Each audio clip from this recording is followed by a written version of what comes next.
साहब teddy bear और balloon ले लो ना साहब अपने बच्चे के लिए। नहीं चाहिए, निकल यहाँ से। अरे बेटा रोते नहीं। एक्सक्यूज मी भैया, बलून देना। लो ना मैडम। कुलदीप तुम जिंदा हो? सच में तुम जिंदा हो?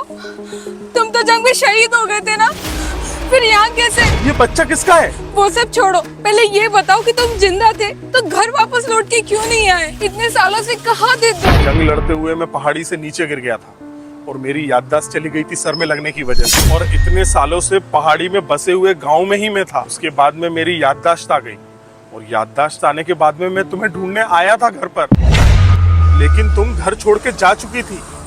मैं क्या करता वहां? उसके बाद में फिर मैं शहर छोड़ के चला गया और फिर यहाँ पर आके मैं ये काम करने लग गया। मुझे तुम्हारे शहीद होने की खबर मिली थी और वो खबर सुन के मैं पूरी तरह से टूट चुकी थी। मेरा कोई सहारा भी नहीं था, मैं एकदम अकेली पड़ चुकी थी, मैं पूरी तरीके से लाचार पड़ चुकी थी। फिर एक दिन हमारे घर का ब्रोकर मेरे पास आया। तो इसका मतलब ये बच्चा ब्रोकर का है? क्या क्या बकवास कर रहे हो तुम? क्या क्या दुख सहे होंगे तुमने, लेकिन मुझे एक बात का दुख है, तुमने मेरा जरा सा भी वेट नहीं किया। मैं तुम्हारा वेट कर रही थी और आज तक भी मैं सिर्फ तुम्हारा ही वेट कर रही हूँ। लेकिन अब क्या फायदा, वैसे भी हमारी जिंदगी अब एक नहीं हो सकती और वो किसी और की हो चुकी है और मैं बस एक अकेला इंसान। कुलदीप तुम ये कैसी बातें कर रहे हो? मुझे तो कुछ समझ में नहीं आ रहा क्या क्या बोलते जा रहे हो। देखा, तुम्हें कोई झूठ और छुपाने की जरूरत नहीं है, मैं सब समझ सकता हूँ। तुम्हें पूरा हक है तुम्हें पूरी अपनी जिंदगी जीने का, मैं समझ सकता हूँ।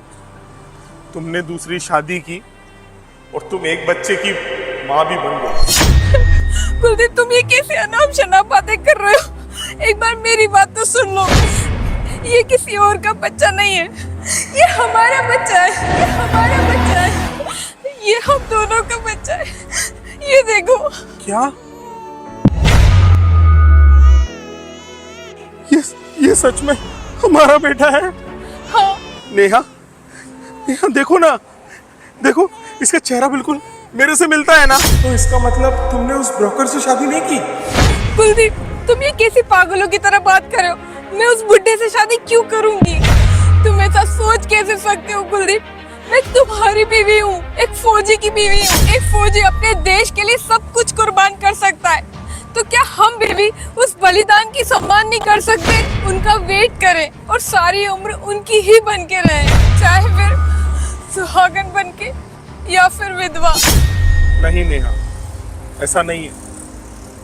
हमारे जाने के बाद भी तुम्हारी एक लाइफ है, तुम्हारी अपनी एक जिंदगी है और ये तुम्हें हक है तुम्हें अपनी लाइफ अपने तरह से जीने का। और अगर नेहा तुम मुझे आज नहीं मिलती ना, तो मैं उतना ही खुश होता जितना मैं पहले था, ये सोचकर कि कहीं ना कहीं तुम्हारी शादी हुई होगी और तुम खुश होगी। थैंक यू कुलदीप मुझे मिलने के लिए। अब मेरा साथ कभी मत छोड़ना। चलो अब घर चलते हैं।